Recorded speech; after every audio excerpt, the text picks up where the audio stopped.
Imagine for a moment just the world's news feeds playing out, like a chaotic, almost cinematic soundscape. Yeah. You hear that distant crackle of reports, maybe detailing a military coup in Niger, one of many, actually, that have destabilized the Sahel region recently. It's relentless there. Then you hear this sharp, really disquieting report of a gun, maybe echoing from the dense, mineral-rich forests of the eastern DRC, right, where armed militias are just locked in this brutal fight over resources vital for our everyday tech. Cobalt, coltan, the stuff at our phones. Exactly. And then you hear the desperate murmur of refugees, their voices just thin and parched, as they cross some sun-baked border in the Horn of Africa, fleeing, conflict, famine.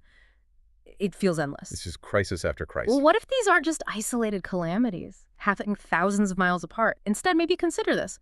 What if these are all like direct, haunting echoes from one single seismic event over a century ago? An event where these powerful men sat in a room, most of whom had never even set foot on African soil, and they just cavalierly drew lines across a map. Yeah. And in doing so, forever altered the destiny of an entire continent. The sheer audacity of that moment, it's staggering when you really think about it. Yeah. And its ripples, they're still crashing against the shores of our present reality. Absolutely. Our mission today, really, is to confront that brutal, inconvenient truth that the scramble for Africa wasn't some fleeting, dusty historical footnote. Not at all. Far from it. Yeah. It was, you could argue, the foundational genesis of so many of the continent's most enduring, most harrowing challenges today. Yeah. We're going to pull back the curtain on how those arbitrary lines, those colonial impositions, became the actual blueprints for modern ethnic conflicts, for the relentless civil wars that tear nations apart, for these rapacious, extractive economies that just drain wealth, pervasive political instability, and this seemingly endless struggle for genuine, lasting sovereignty that continues to define so much of Africa. And you, listening to us, you might understandably think, okay, this is just ancient history, right? Dust-covered events, irrelevant to my life. It's easy to think. But I promise you, by the end of this deep dive, you are going to grasp how the scramble never truly ended. It mutated. Tainted its form. Exactly. Its legacy isn't just etched in stone somewhere. It's actively woven into the very fabric of the borders, the institutions, the economic systems that continue to shape not just Africa, but honestly, our interconnected world. We are going to trace that terrifying thread right from its origins, right up to the crises unfolding on our screens today. We want to show you why this history matters profoundly right now. Yeah, it's critically important. Okay, so to really understand what happened during the scramble, we first have to dismantle one of the most insidious, self-serving narratives that actually enabled it. The justification. Yeah. For far too long, the story told was that Africa was, a dark continent, a historical vacuum, an untamed wilderness just waiting for Europe to bring light and civilization. Right, the classic line. That assertion is, quite frankly, a profound fabrication. It was a calculated erasure of history, a prerequisite for conquest, really, a justification for the violence and exploitation that would inevitably follow. Absolutely. This wasn't some misunderstanding of a continent. It was a deliberate ideological weapon, and it was wielded with devastating effect. Indeed. And the reality couldn't be more different. It was a continent of immense diversity, complexity, dynamism. It was just so far from a blank slate. Right. Before the colonial onslaught, Africa possessed this astonishing spectrum of sophisticated political systems. Everything from highly centralized empires to incredibly resilient, decentralized societies that Europeans often and conveniently misunderstood as just chaos. Okay, let's unpack that. Give us some examples. Centralized empires first, maybe. Sure. Consider, for instance, the Ashanti Empire in what's now Ghana. This was a formidable centralized monarchy.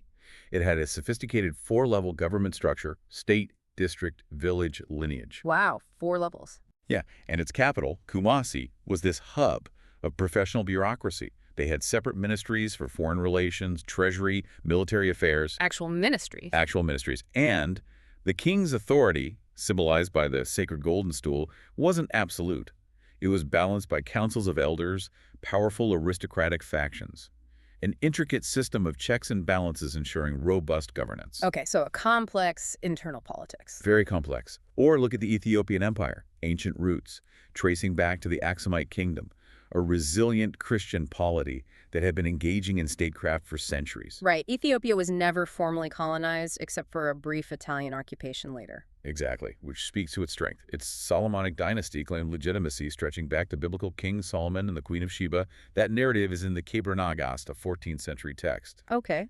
They maintained a feudal system, a formidable standing army called the Chua, and were seasoned players on the world stage. They engaged in complex diplomacy and warfare with neighboring Muslim sultanates and even European powers like Portugal, long before the Scramble. So definitely not some fledgling state. Not at all. A deeply established, militarily capable, and diplomatically adept empire. Okay, any others? Oh, absolutely.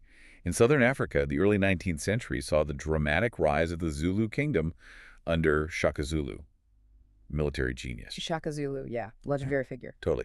Through radical social and military reforms, he unified various clans into this highly centralized, formidable state. His power base was the Ukubuthwa system, age-set military regiments housed in barracks. Right, the age regiment. And he revolutionized warfare. Introduced the short stabbing spear, the ikwa, and that devastating buffalo horns formation for encirclement. Terrifyingly effective. It was a highly disciplined, centralized military machine that fundamentally reshaped the whole political map of the region. And these are just a few examples, alongside the great Sahelian empires like Ghana, Mali, Songhai, the Kingdom of Congo, Great Zimbabwe. Sophisticated state formation was widespread. Okay, so big empires, complex states. But it wasn't all like that, right? You mentioned decentralized societies, too. Absolutely. And these were just as sophisticated in their own way, though often deliberately mislabeled by Europeans as primitive. Right. Take the Igbo people in what's now southeastern Nigeria. They lived in this network of politically autonomous villages. No central chiefs in the way Europeans understood them. How did they govern, then? Through councils of elders, general assemblies, some historians call it democracies of age. They fiercely valued individual liberty, resisted tyranny. And this decentralized structure, far from being a weakness, actually allowed for significant economic and social development. Specialized agriculture, thriving textile industries. Huh. So you don't need a king to be sophisticated. Exactly. That challenges the whole Eurocentric notion. Kinship, for example, was often the fundamental organizing principle across many parts of Africa. Society built around extended family, clan networks, providing social support, political alliances, determining status. Makes sense. And in East Africa, you had age-set systems, organizing communities into peer groups that progressed through life together, each with specific roles, ensuring social cohesion, governance, without a formal state apparatus. But Europeans just saw chaos. Often, yes. Or they chose to see chaos because it served their agenda. And the tragic irony you see is that this very richness, this diversity of political systems, it was a testament to Africa's dynamism, but it inadvertently became a vulnerability. How so? When faced with this singular, technologically advanced imperial project from Europe, the colonizers could exploit these differences, play groups against each other, sign a treaty with some minor chiefdom to gain leverage against a bigger kingdom, divide and conquer, basically. Right, the classic tactic. And what about the economy? This idea of Africa being isolated, cut off? Oh, that's another myth that needs shattering. Utterly debunked by the economic reality. For over a millennium, Africa was a thriving, globally connected continent. Okay, tell us about that. Think of the trans-Saharan trade. For centuries, caravans of camels, the ships of the desert, crossing the Sahara, creating this vast commercial ecosystem. Wow. Linking West Africa's gold regions with North Africa and the Mediterranean. Trading gold, ivory, salt, textiles, horses. And yes, regrettably, enslaved people too. That was part of it. But the scale of legitimate trade was huge. Immense. Cities like Timbuktu, Gao, Djenné, these weren't just dots on a map. They were world-renowned centers of commerce, scholarship, staggering wealth. Like Mansa Musa. Exactly. Mansa Musa's pilgrimage in 1324. Yeah. His entourage spent so much gold in Cairo, it apparently caused inflation for years. Imagine the economic power that represented. Incredible, and that's just West Africa. Right. On the eastern side, you had the Indian Ocean trade flourishing. The Swahili Coast city-states like Kilwa, Mombasa, Zanzibar, a cosmopolitan nexus. Merchants from Africa, Arabia, Persia, India, even China converging. A real melting pot. Totally. African goods exchanged for Asian silk, porcelain, spices, fostering this unique, prosperous Swahili culture. And beyond these major arteries, you had complex internal trade networks, crisscrossing the continent, promoting specialization, cultural exchange, political alliances. So what this all means for you, listening, is profoundly significant. This wasn't some isolated, stagnant backwater waiting to be discovered. Not even close. This was a thriving, interconnected world, brimming with dynamism, innovation, formidable power structures, deep economic ties, long before Europeans decided to just muscle in. The Dark Continent idea was pure racist invention. A lie. A lie to justify what came next. And this sophisticated pre-colonial reality, it just underscores the profound tragedy of what did come next. Because in the final decades of the 19th century, this vibrant continent was subjected to this unprecedented rapid wave of conquest. The scramble for Africa. Yeah. And it wasn't some accident or organic evolution. It was a powerful storm, a terrifying confluence of economic imperatives, nationalistic rivalries, and these deeply self-serving ideologies that created an unstoppable momentum for empire. Okay, let's break that down. The economic drivers first. Industry's appetite. The primary engine, absolutely, was the insatiable appetite of the Industrial Revolution in Europe. Their factories needed vast quantities of raw materials that Africa had in abundance. Like what specifically? Well, palm oil, essential for lubricating machinery, making soap, rubber needed for tires, all sorts of industrial goods. Then cotton, copper, ivory, other minerals. Africa had it all. And colonization was about control, not just trade. Exactly. Securing and controlling the sources of these commodities, not just relying on African middlemen or states for access. Plus, as industrial production soared, European nations needed new, captive markets to absorb their manufactured goods. Sell their stuff. Right. Africa, with its huge population, was seen as this untapped consumer market, a place to dump cheap textiles, trinkets, whatever. Okay, but here's a key point you made in the outline. This wasn't just about finding resources. No, this is critical. It wasn't tentative exploration. If you look at quantitative historical trade data, it reveals this massive, sustained commodity price boom for African exports that peaked right around the time of the Berlin Conference, 1884-85. Really? Prices were booming before they carved it up. Yes. The terms of trade for sub-Saharan Africa actually tripled in the 4 decades leading up to the conference. This wasn't some benign discovery of potential. This was a calculated, aggressive, hostile takeover of an already booming, highly profitable global trade network. Wow. European powers saw immense wealth flowing out of Africa. Wealth largely controlled by African states and middlemen, and they decided they didn't just want a piece of the pie. They wanted the whole damn bakery. They wanted the whole damn bakery. They decided to simply seize it. That completely reframes the narrative, doesn't it? It's active expropriation of existing wealth. Precisely. And these raw economic motives, they were intensely amplified by the political rivalries gripping Europe at the time. National prestige was colossal. Keeping up with the Joneses, empire style. Exactly. In an age of fervent nationalism, the size of your empire was a direct measure of your global power. Acquiring colonies became a matter of national pride, a cutthroat competition between Britain, France, and a newly unified, ambitious Germany. Creating a domino effect. A dangerous one. When one nation grabbed territory, its rivals felt compelled to seize adjacent lands just to maintain the balance of power. It just accelerated the whole partition. And then there were strategic advantages, right? Like the Suez Canal. Absolutely. Certain territories were prized for sheer geopolitical value. The Suez Canal, opened in 1869, became Britain's lifeline to India. That directly led to occupying Egypt. Makes sense. Similarly, controlling the mouths and basins of major rivers like the Niger and the Congo was seen as crucial for controlling trade deep into the interior. It was a global game of chess, and Africa, tragically, was the board. And all this greed and power grabbing needed a justification. Of course. It was all cloaked in this flimsy yet powerfully effective veneer of morality. The 3 C's. Yeah, the slogan, Christianity, commerce, and civilization, framed the whole colonial project as this noble humanitarian endeavor. Right. Missionaries often went first. Often, yeah. They served as the vanguard, venturing into the interior, then calling on their home governments for protection from local conflicts, drawing European powers deeper in. And they claimed they were ending the slave trade. That was a potent justification.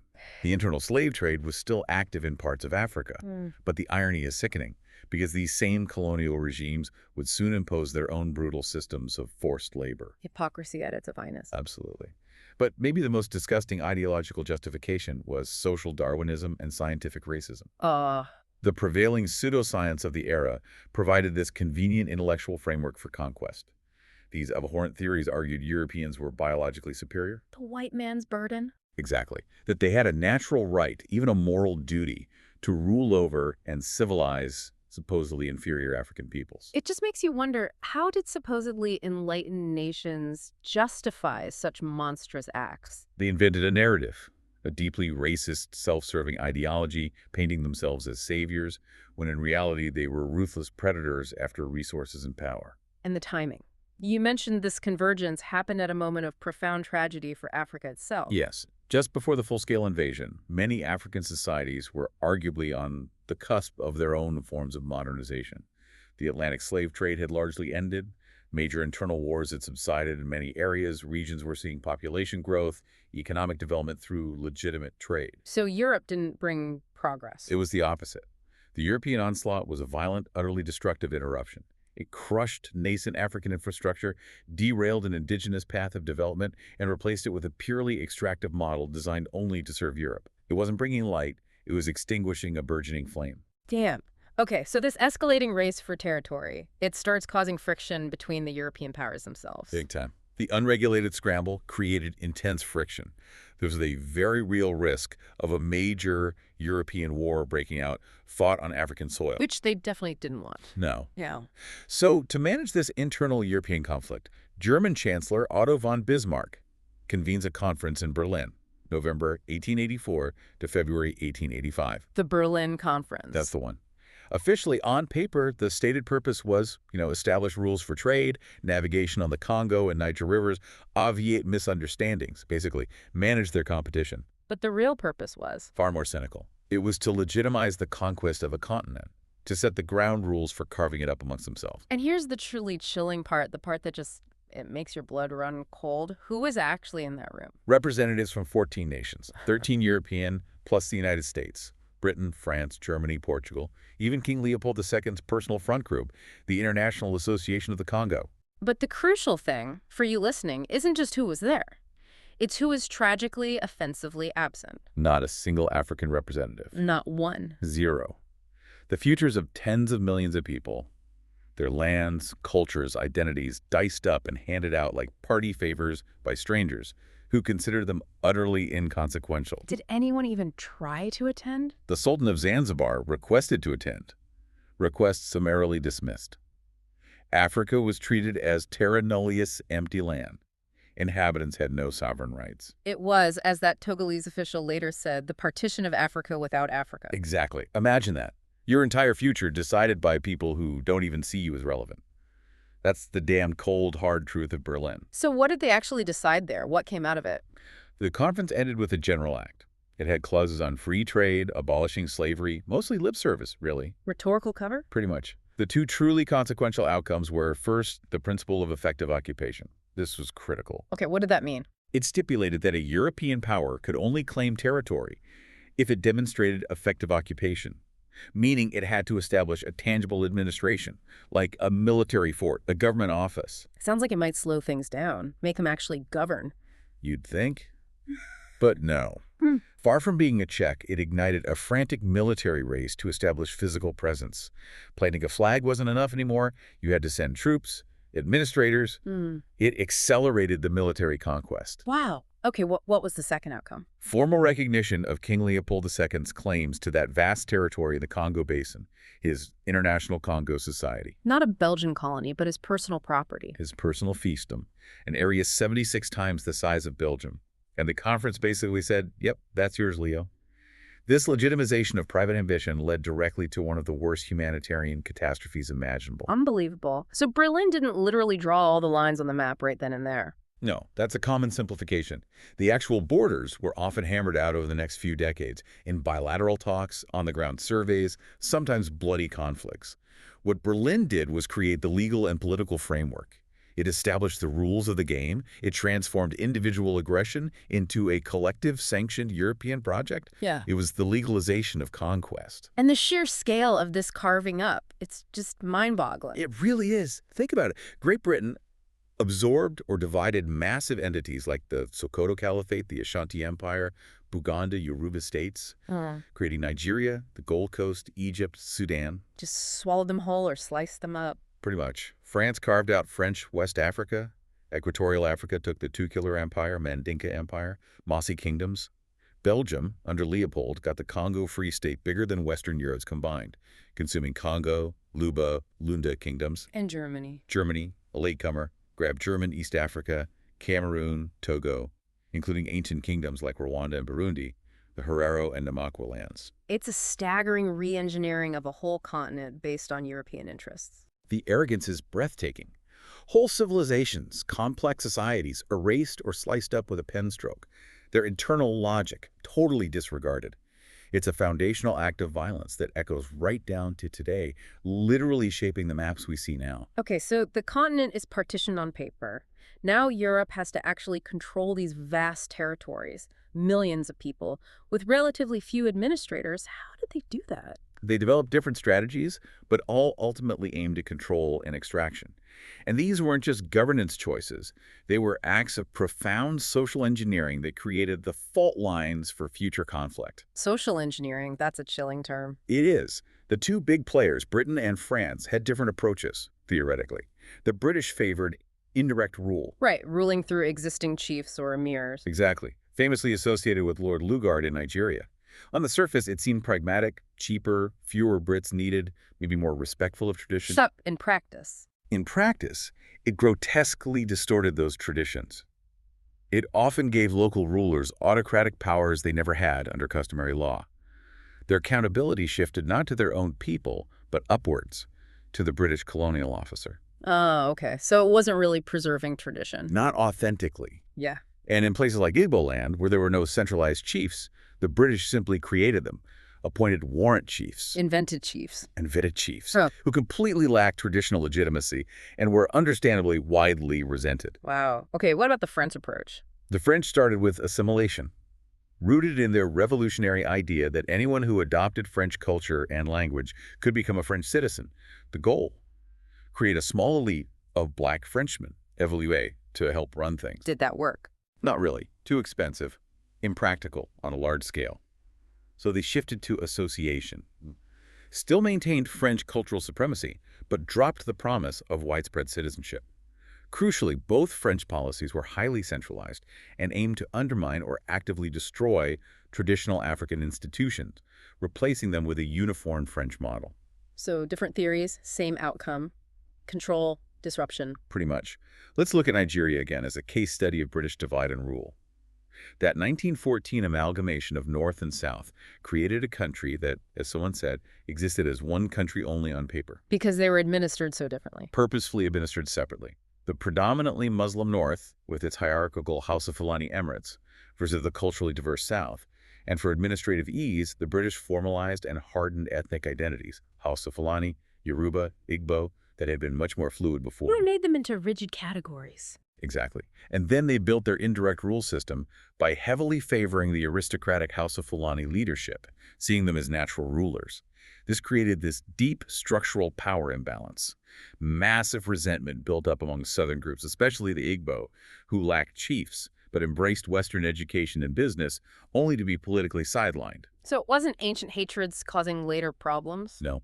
This was manufacturing a new political rivalry, planting a ticking time bomb that would explode catastrophically after independence. Okay, and then the Congo Free State. You mentioned the horror there.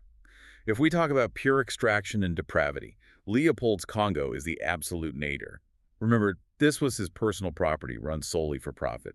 Rubber and ivory for European industry. How did he enforce it? Pure, unadulterated terror. His private army, the force public. To meet insane rubber quotas, soldiers invaded villages, took women hostage, forced men into the rainforest. Failure meant flogging, torture, death. And the severed hands. The infamous stomach-churning practice.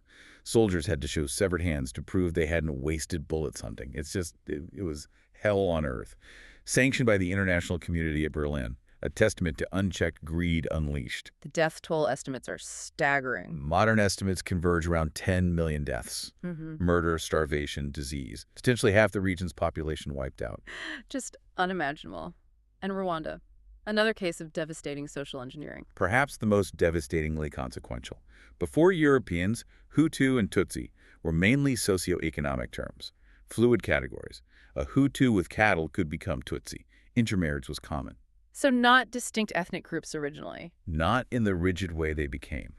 But the Germans? Then Belgians arrived armed with racist pseudoscience phrenology, the Hamitic hypothesis. That theory about superior invaders from elsewhere. Yeah, the utterly baseless idea that the taller, lighter-skinned Tutsi minority were superior Hamitic conquerors from Ethiopia, destined to rule the inferior Bantu Hutu majority. They proved this by literally measuring noses, skulls, height. That's insane. It's chilling. Then, in the 1930s, they made it permanent. Mandatory identity cards in Dangamuntu labeling everyone by their newly assigned ethnicity, Hutu or Tutsi. No escape. And then they favored the Tutsis. They built their indirect rule system on this racial fiction, empowering the Tutsi minority, planting deep, deep seeds of resentment among the Hutu majority. Resentment that would later be harvested for genocide. So in all these cases, the state itself was seen as, what, an enemy? Essentially, yes. The modern state, arbitrary borders, new bureaucracies, colonial police was introduced as an alien instrument of control and extraction, not an organic expression of popular will. Not a protector. In occupying power. This created this fundamental, enduring disconnect, a legacy of profound mistrust in government that persists today. That state fragility, the corruption, it allows military leaders to just seize power, claiming they represent the people against the elite, a claim that resonates precisely because the state's origins are rooted in betrayal and violence. How do you build trust on foundations like that? That remains the agonizing central question for so many African nations. And these administrative choices, these artificial borders, they didn't just vanish at independence, did they? No, they became the poisoned inheritance of Africa's new leaders, created a political landscape just primed for conflict. What was the dilemma they faced? An impossible one, really.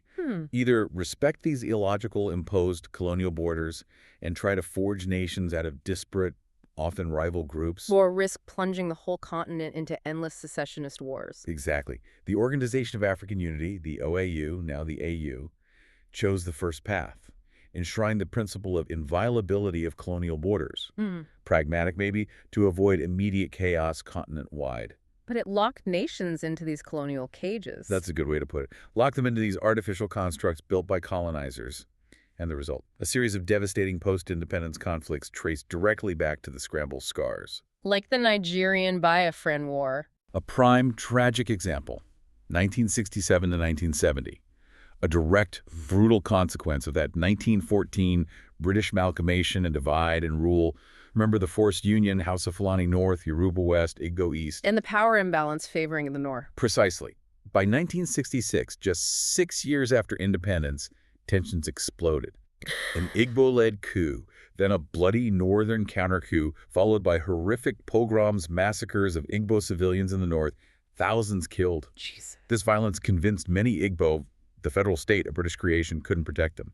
So in 1967, the Igbo-dominated eastern region seceded, declared the Republic of Biafra. And the federal government fought to stop it. A brutal 3-year war ensued to force Biafra back. Over 1 million deaths, many from a devastating famine caused by a federal blockade. It's just striking how quickly those manufactured divisions ignited into total war. Devastating a brand new nation. Ripping apart an artificial British construct. Okay, what about Sudan and South Sudan? Another long, tragic story. Their separation in 2011 wasn't creating a new nation.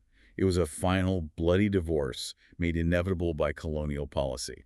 Remember the British Southern policy? Deliberately administering the Christian-animist South separately from the Muslim North. Exactly. Closed the South to northern traders, Muslim missionaries, discouraged Arabic, left education to Christian missions, kept it isolated, underdeveloped compared to the North. Setting them up for conflict. Totally. At independence in 1956, the South was just subsumed into a state dominated by the northern elite they'd been taught to fear. Demands for autonomy ignored. Khartoum tried to impose its Arab Islamic identity on everyone. Leading to war. 2 of Africa's longest, deadliest civil wars. 1955-72, then again 1983-2005.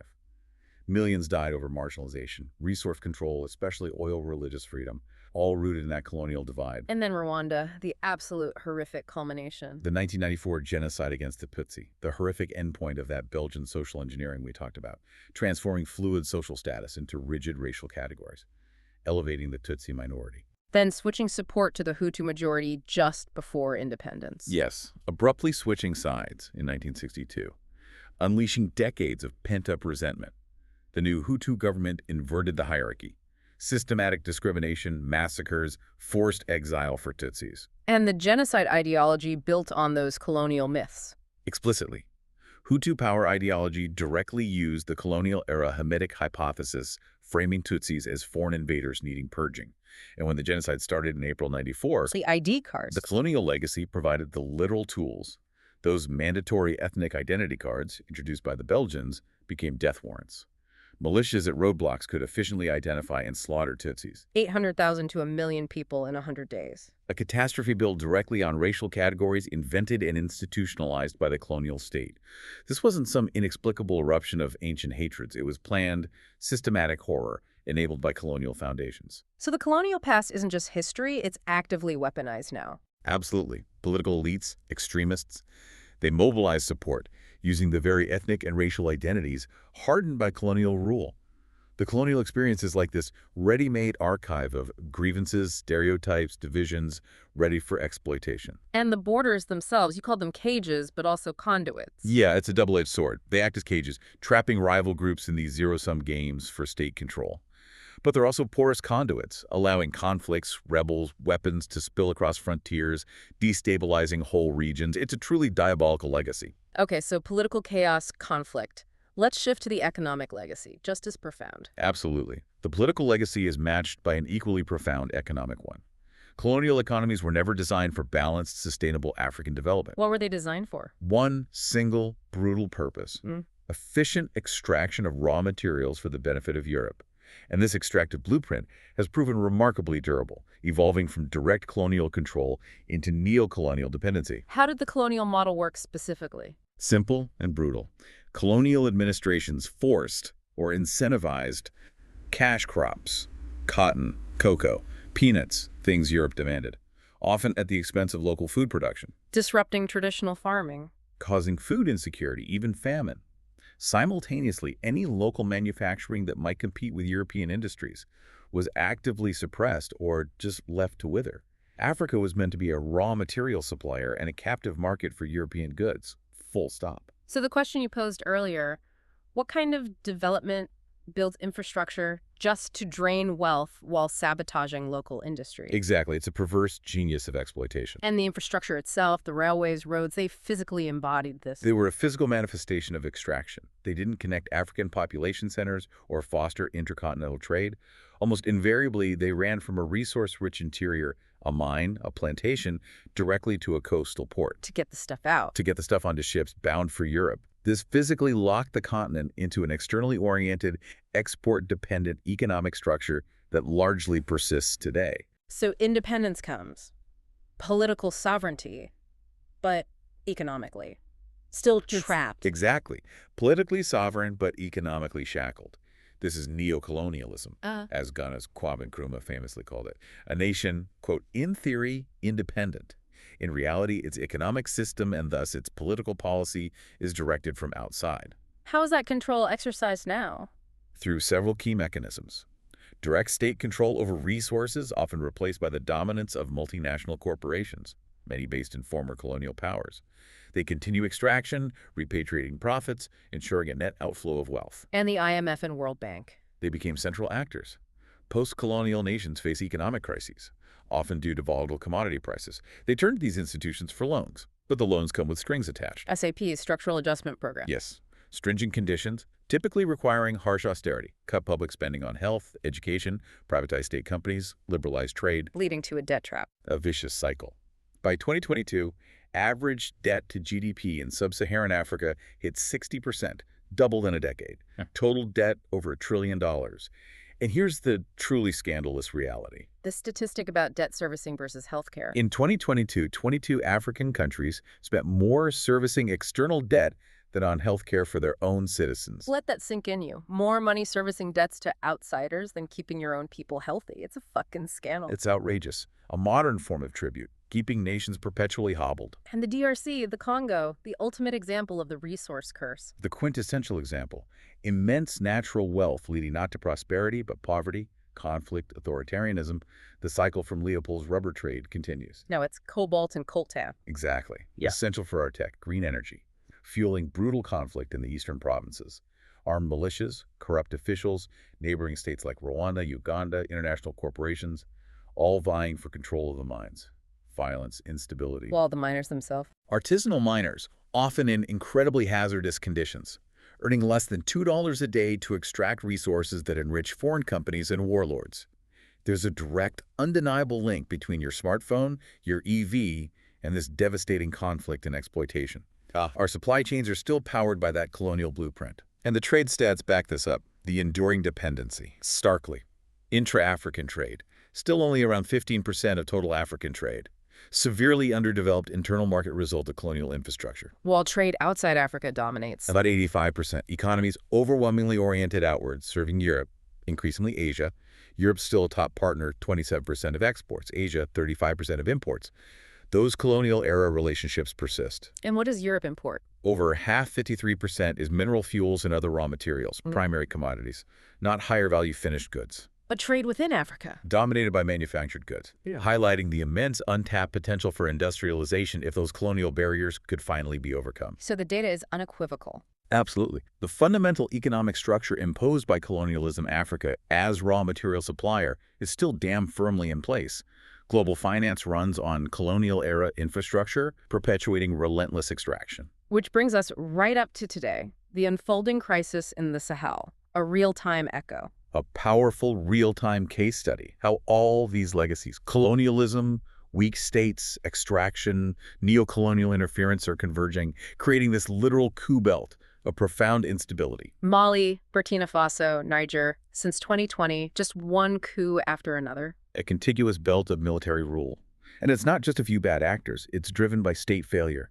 Failure to provide security against jihadists, failure to provide economic opportunity for huge youth populations. And the roots go back to colonialism, particularly French rule. Deeply rooted there, French policies created inherently weak states. Arbitrary borders ignoring social fabrics, deliberately weakened central governance to maintain French leverage, left behind ineffective institutions. And after independence, France didn't just leave. No, it maintained dominance through France-Afrique.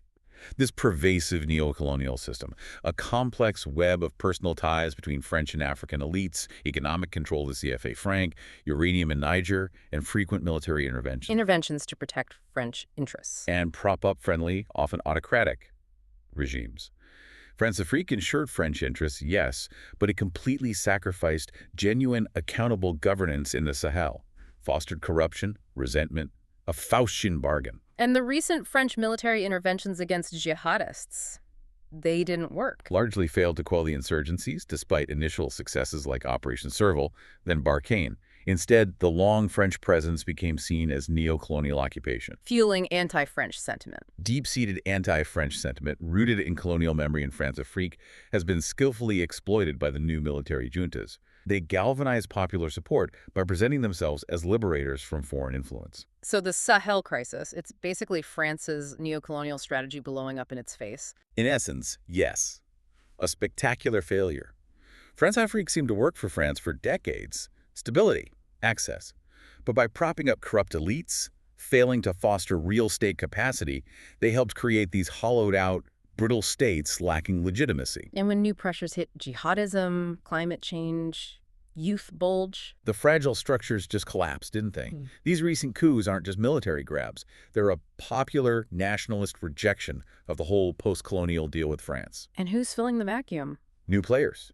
Russia, exploiting anti-Western feeling. The ghosts of colonialism are having a field day, creating chaos that reverberates globally. Let's try to tie this all together then. Okay, if we connect this to the bigger picture, those lines drawn in Berlin and after, they weren't just geographical. They were political, social, economic lines, fundamentally re-engineering a continent for external benefit. The lines between ethnic groups. Where identities were once fluid, creating the rigid tribalism, so often misdiagnosed as some innate African problem. Lines between resources and people. Establishing extractive economies that still fuel global supply chains while leaving communities impoverished. And lines between the state and the citizen. Exactly. Bequeathing that legacy of unaccountable governance, fragility, profound mistrust. And this, for you listening, is not just an African story. The consequences hit all of us, globally. Absolutely. Instability in places like the Sahel becomes havens for international terrorist networks, global security threat. The extractive economy. Directly linked to our consumer habits. Our demand for oil, cobalt, coltan connects us to conflict, exploitation. And the human cost. Civil wars, genocide, state failures, produce immense humanitarian crises. Refugees, migration challenges, those 12.7 million forcibly displaced in West and Central Africa alone. A direct result of these historically rooted crises. So what this means for you, for all of us, it means the choices we make, the products we buy, the policies our governments pursue, they're all inextricably linked to these historical injustices. There's no escaping the consequences of those lines in the sand. That division of Africa, it tried to impose a simple exploitative order. But the ultimate result wasn't order. It was structural disorder. And understanding this history, it isn't about assigning blame for the past. It's about accurately diagnosing the problems of the present. Yeah. Which raises this important question.